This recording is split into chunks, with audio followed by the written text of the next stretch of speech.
San Diego is well known for its stunning beaches, exotic wildlife, and of course, an assortment of world-class family attractions. SeaWorld San Diego, LegoLand California, Belmont Park, and Sesame Place all house some sort of roller coaster, from Coastersarus to Electric Ele. Here are the top 10 roller coasters in San Diego. Number 10. Coastersarus, LegoLand California. Kicking off the list with a relatively small kiddie coaster, Coastersarus is in my opinion the worst coaster in the city, but that's certainly not saying it's a bad ride. The theming is top notch and the intensity is just right. Number 9. Super Grover's Boxcar Derby, Sesame Place. Albeit not yet open to the public, Super Grover's is pretty much a borderline family coaster. You've got a decent sized drop, along with some whipping maneuvers and a helix. And just like Coastersarus, the theming is stunning for a kid's ride. Number 8. Tidal Twister, SeaWorld San Diego. From what I've heard, this ride kinda sucks.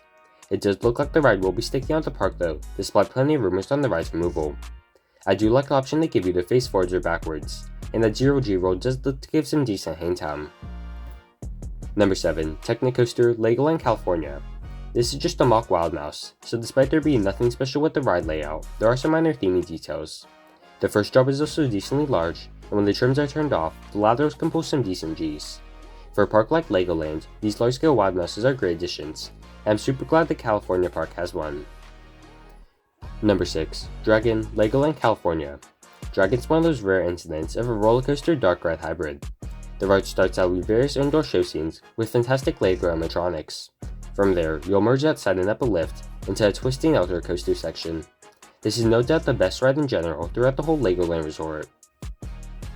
Number 5. Journey to Atlantis, SeaWorld San Diego.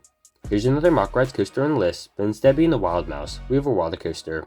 So about half of it's a boat ride, and the other half a coaster. While I've personally never ridden, I've heard mixed reviews when it comes to how wet you get.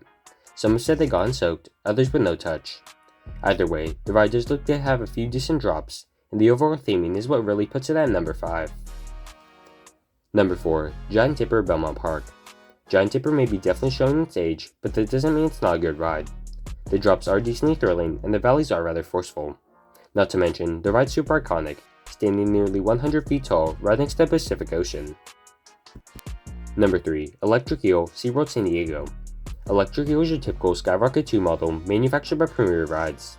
There's 3 launches, which all give some force, a hangtime-filled inline twist, and airtime all throughout the course.